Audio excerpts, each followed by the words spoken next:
প্রয়োজনীয় সরঞ্জামের অভাবে আটকে পড়াদের জীবিত উদ্ধার করা নিয়ে শঙ্কায় উদ্ধারকর্মীরা। অভিযোগের আঙুল ভবন মালিক যুবলীগ নেতা সোহেল রানার দিকে হলেও শ্রম প্রতিমন্ত্রীর দাবি দায়ী গার্মেন্টস মালিকরাই। এদিকে ঘটনাস্থল পরিদর্শন শেষে এ ঘটনার বিচার বিভাগীয় তদন্ত দাবি করেছে প্রধান বিরোধী দল। মিরাজ মিজু রিপোর্ট। কোনো সান্ত্বনায় থামানো যায়নি এই বৃদ্ধাকে।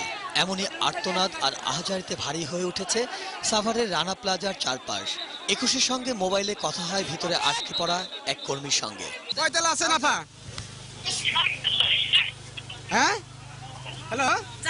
এই ঘটনার জন্য বিচার বিভাগীয় তদন্ত দাবি করেছে প্রধান বিরোধী দল। ইতিমধ্যেই এই ঘটনার জন্য বিচার বিভাগের তদন্ত দাবি করেছে। ২১-এর টেলিভিশন ২০ ঘন্টারও আগে তারা ওয়ার্নিং দিয়েছিল, সাবধান করে দিয়েছিল, কিন্তু যারা সেই সতর্ক কে উপেক্ষা করে হাজার হাজার কর্মীদের মৃত্যু মুখে ঠেলে দিয়েছে, তাদের অবশ্যই বিচার দাবি করছি।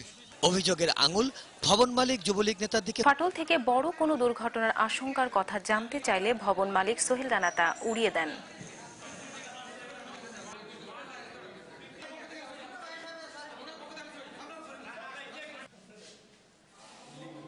প্লাস্টার আছে না, প্লাস্টার শুধু ফেলে গেছে, ওটা ফাটল বলে না, প্লাস্টার আছে, বালি সিমেন্টে প্লাস্টার করছে, ওই পিলারের ওখান থেকে প্লাস্টার খুলে গেছে, জাস্ট চুল পরিমাণ এতটুকু।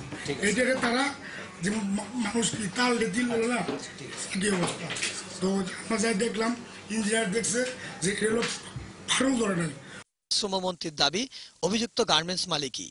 কালকে ইঞ্জিনিয়ার সাহেব বলে দেওয়ার পরে যারাই মাইকিং করেছে তারাই দায়ী, আমি তাদের দায়ী করি।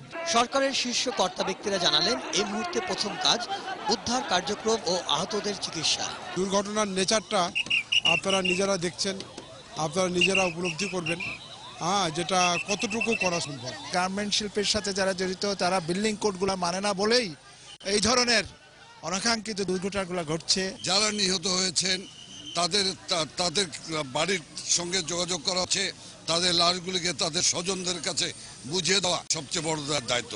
পোশাক শিল্পে একের পর এক দুর্ঘটনা, বিশ্ববাজারে বাংলাদেশ সম্পর্কে নেতিবাচক। সেই গার্মেন্টসে গতকালকের থেকেই সেখানে মানুষ উঠতে চান নাই, এই শ্রমিকরা উঠতে চাননি, কিন্তু তাদেরকে জোর করে জড়ো করানো হয়েছে।